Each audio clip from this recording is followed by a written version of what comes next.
Le sous-titrage de cette émission vous est présenté par Royal Lepage Limoges, première agence immobilière dans la région.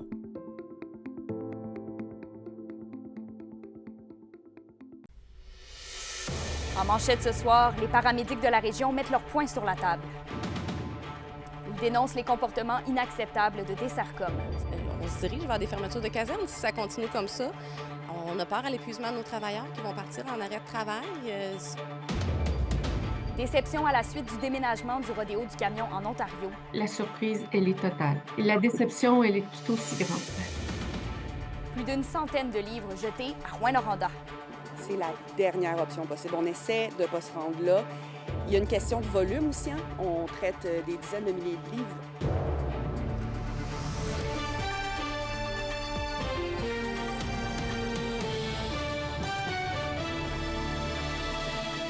Bon vendredi soir et bienvenue au TVA 18h. Pour commencer, les paramédics de la région, représentés par la Centrale syndicale nationale, ont dénoncé aujourd'hui le manque de considération de leur employeur Dessercom. Reportage de Félix Blaquière. Les paramédics de la région, représentés par la CSN, mettent les points sur la table. Ils sont sans contrat de travail depuis le 31 mars 2023 et ils se disent épuisés. Ils dénoncent que Dessercom, leur employeur, ignore leurs demandes concernant les congés et les fériés. Le syndicat des paramédics dénonce une pratique de leur employeur qui refuse d'octroyer des congés fériés aux paramédics, ce qui fait que les conséquences sont celles qu'on connaît. Il y a plus d'épuisement. La rémunération des journées fériées est aussi au cœur des débats. L'employeur refuse de les donner à taux supplémentaire, préfère les payer à la fin de l'année à taux régulier. Donc, visiblement, le Dessercom choisit l'argent avant de choisir la sécurité de nos travailleurs. Le syndicat affirme que des ambulanciers quittent la profession en raison de leurs conditions de travail. Cette mouvance exacerbe la pénurie du personnel ambulancier et rend ainsi le service vulnérable à des ruptures. On a des réelles inquiétudes par rapport à la population. On se dirige vers des fermetures de casernes si ça continue comme ça. On s'est battu assez longtemps avec l'enjeu des horaires de faction pour savoir que les délais sont extrêmement importants. Donc, si on a des ruptures de service, bien évidemment que on parle d'allongement des délais. Et on le sait, lors d'un appel ambulancier, il n'y a pas une minute à perdre.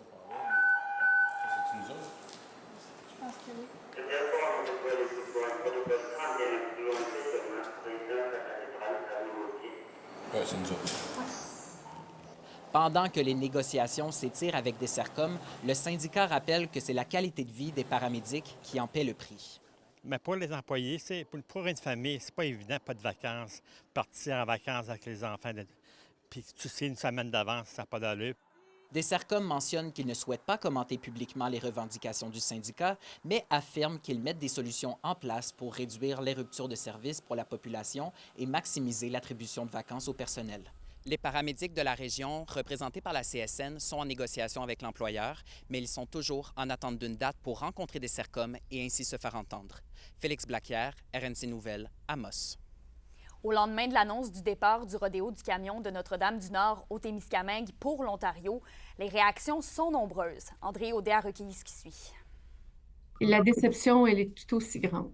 La surprise est totale. 24 heures après que les organisateurs du rodéo du camion aient confirmé que l'événement se déplace à plus de 200 km de Notre-Dame-du-Nord, soit à Mattawa, en Ontario. On vient de se priver d'une activité touristique importante, d'une activité mobilisatrice aussi. Ça a pris naissance à Notre-Dame-du-Nord avec l'industrie du camionnage bien installée, bien implantée à Notre-Dame-du-Nord. C'était un événement phare de l'été au Témiscamingue. Le comité organisateur évoquait que les coûts trop importants pour procéder à la réfection du site à Notre-Dame-du-Nord ont penché dans la balance. Aucun projet concret nous ont été présentés.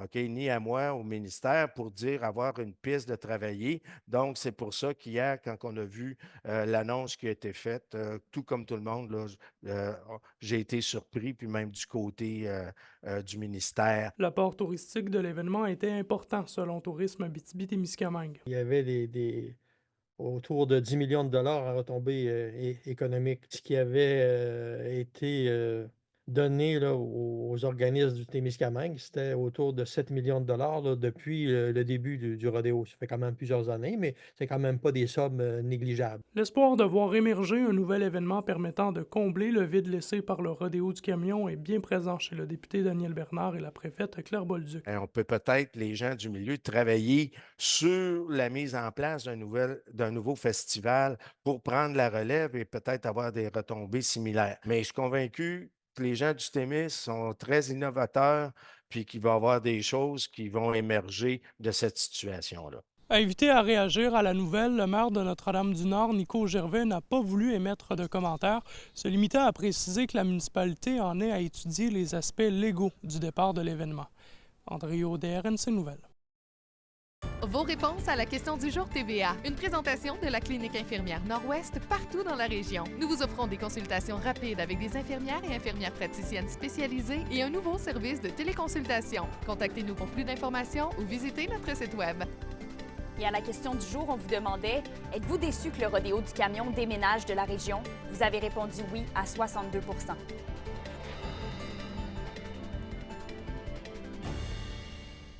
À Rouyn-Noranda, vous avez été quelques-uns à nous interpeller au sujet de livres à première vue en bon état, mais qui sont jetés aux ordures dans un conteneur de la bibliothèque municipale de Rouyn-Noranda.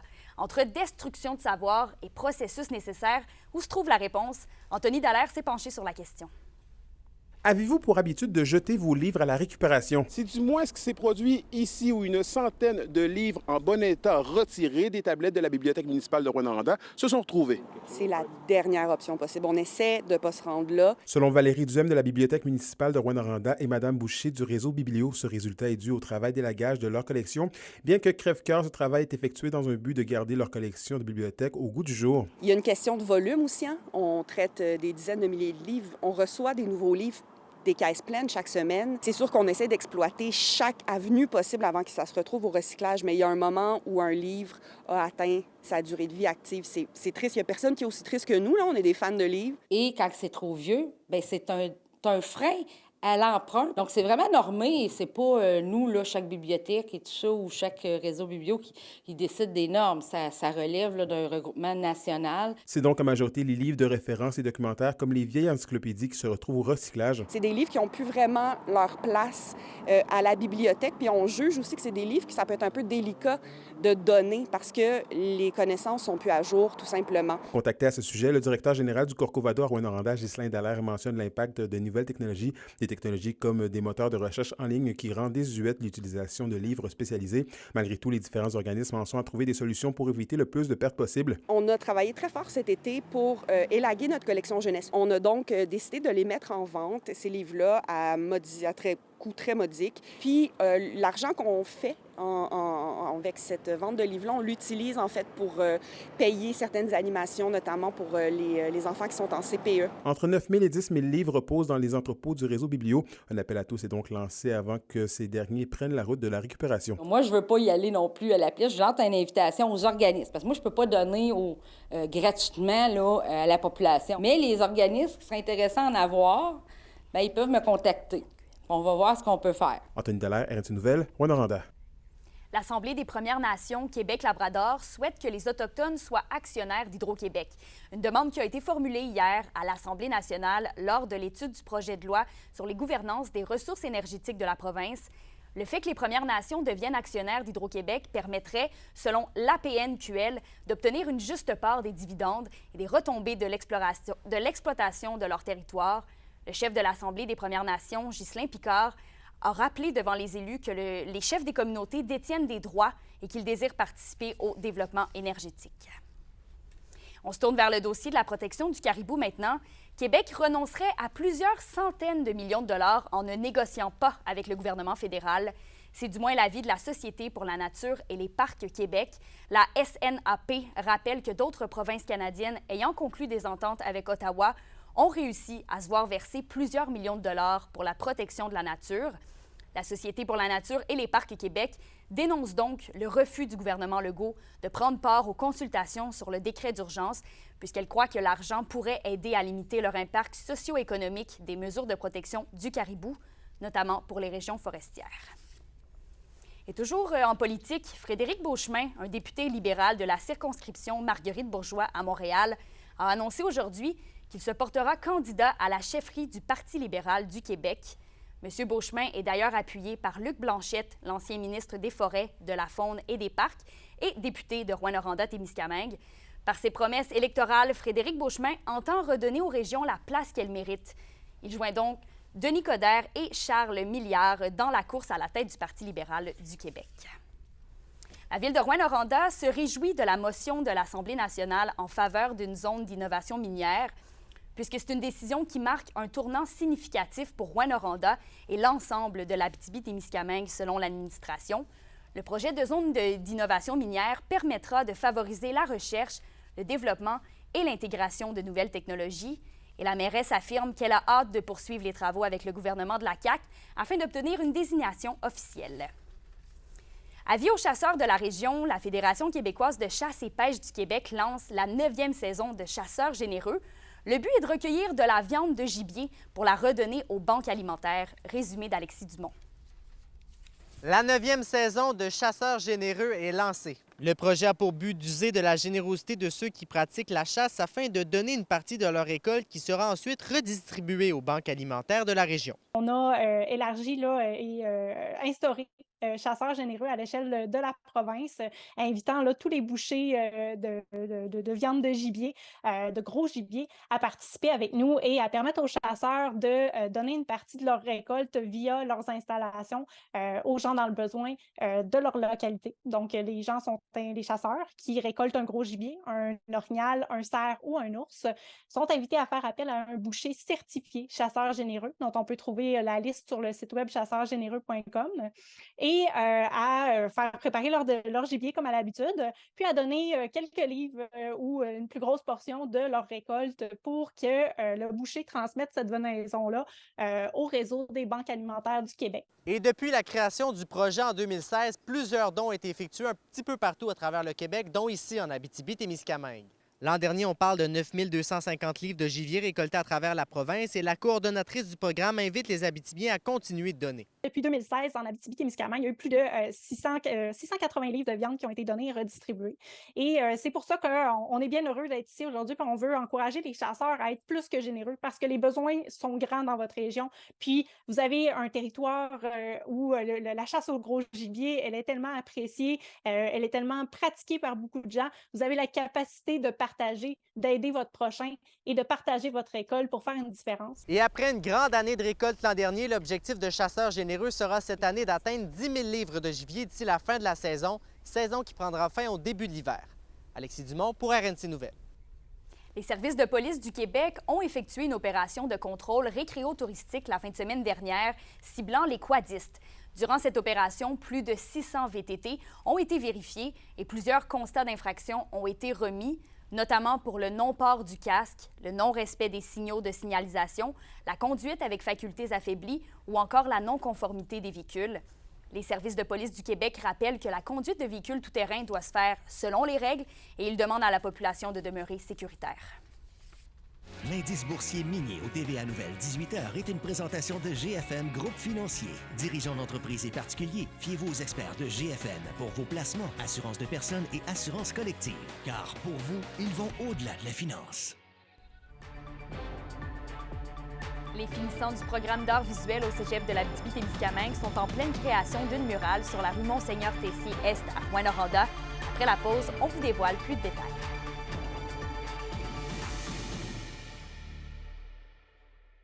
Témiscamingue et du nord du Québec vous présente la bonne nouvelle économique TVA. C'est en 2020 que la ferme JMA Gauthier de Lorrainville a entamé sa transition vers la régie biologique. Annick Gauthier, copropriétaire, fait aujourd'hui figure de pionnière dans la région en offrant le premier lait certifié biologique. Le fromage au village, situé à proximité, vend son lait en bouteille et en transforme une partie en fromage. Les projets sont nombreux pour cet entrepreneur déterminé à relever tous les défis. Les SADC, partenaires de l'économie de la région.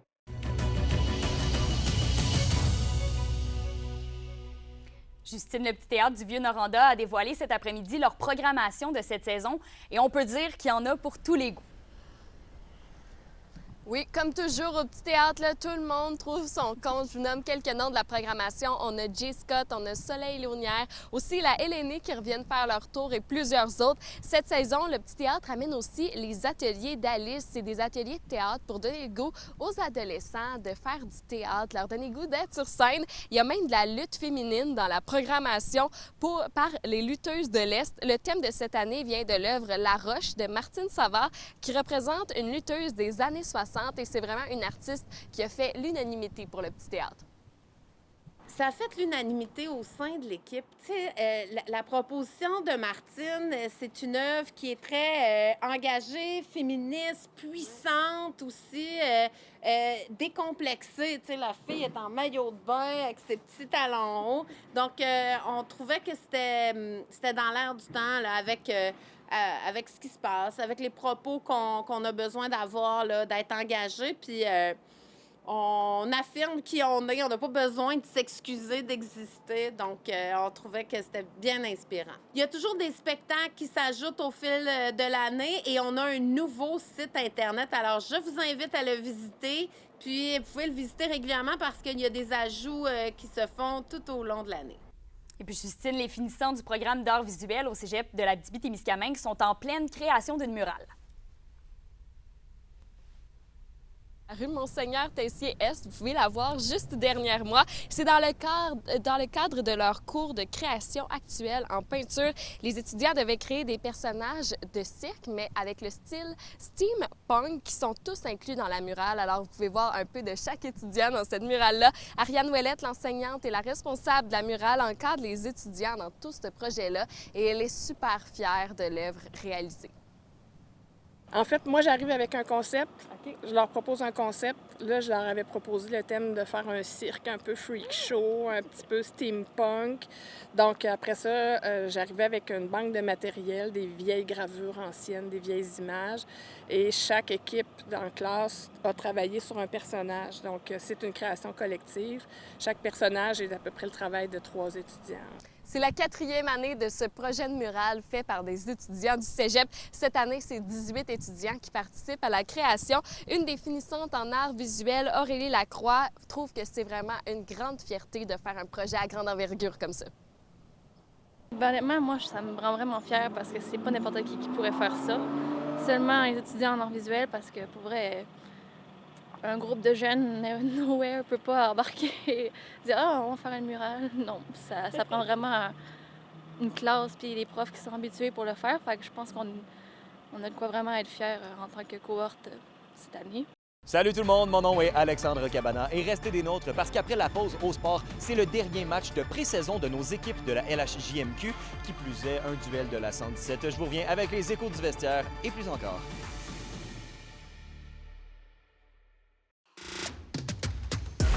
Les sports vous sont présentés par Thibaut GM, votre concessionnaire de confiance à Rouyn-Noranda, là où qualité et choix se rencontrent. C'est ce soir que nos équipes de la région de la LHJMQ disputent leur dernier match préparatoire. Et pour l'occasion, les Foreurs et les Huskies s'affrontent dans un traditionnel duel de la 117. Alexandre Cabana. Un classique pour clore ce camp d'entraînement qui aura tout de même duré près d'1 mois et demi. Pour l'entraîneur-chef des Huskies, Steve Hartley, c'était un premier vrai camp d'entraînement avec l'équipe qui vient de se terminer. On a aimé les batailles qu'on a vues en début de camp d'entraînement, dans le camp de recrues. Puis par la suite, avec l'entrée en scène des vétérans, on a vu un gars comme Bill Zonon son année, de voir les Beauchemins, les Verdon, les Rousseau, à quel point ils peuvent prendre un step puis de mener cette équipe-là. Puis ça a été ça le message, c'est rendu leur équipe. Toutefois, il faut noter quelques absents de taille dans l'alignement de la Meurthe pour ce soir, notamment Antonin Véro, le meilleur pointeur de la LHJMQ l'an dernier, qui est présentement au camp des Hurricanes de la Caroline dans la Grande Ligue. Donc, le match de ce soir en sera un autre pour voir à l'œuvre les recrues de l'organisation et les 2 Européens qui impressionnent grandement le coach Hartley. C'est les joueurs européens, leur adaptation, comment ils se débrouillent. Puis je pense que c'est agréablement surpris de nos 2 Européens. Puis je pense que nos partisans vont vraiment apprécier voir un gars comme Steiner progresser. Il va jouer ici pour les 3 prochaines saisons. Ce soir sera également l'inauguration de la nouvelle configuration de la patinoire des Huskies. La configuration des bancs des joueurs a été repensée et l'entièreté des bandes de la patinoire ont été remplacées par un plexiglas solide qui va permettre de mieux protéger les joueurs lors des impacts. C'est vraiment ce soir le test ultime là, pour ces bandes-là. Ça fonctionne ailleurs, fait que ça va fonctionner ici. Là. Tout semble OK. La température, il fait chaud, fait que la température joue un petit peu contre l'épaisseur de la glace pour que ça gèle. Mais... Et chez les Foreurs, c'est un camp rempli de promesses qui vient de se terminer. Et c'est avec beaucoup de jeunesse, mais surtout beaucoup de talent dans l'alignement que l'entraîneur-chef du Vert et Or, Maxime Desrubisseaux, entend débuter la saison. Déjà au camp des recrues, on a pu voir le talent justement qu'on est allé repêcher. On est content des recrues qui embarquent dans l'équipe présentement. Ils font des belles choses. Évidemment, ils sont jeunes, ils ont encore plein de choses à apprendre. Mais c'est le fun de travailler avec des jeunes qui sont talentueux, mais également qui veulent apprendre, qui sont ouverts d'esprit, puis le plus important, qui travaillent. Donc, quand tu as cette recette-là, là, tu mets tout ça ensemble, ça fait des belles choses. Donc, on est vraiment, vraiment satisfait de la manière que nos jeunes se comportent. Alexandre Cabana, RNC Nouvelles, à Rouyn-Noranda. Pour une nouvelle importante à nous communiquer, contactez-nous. Nouvelle au pluriel @rncmedia.ca, par téléphone 1-866 463 4636 et notre site web tvabitibi.ca.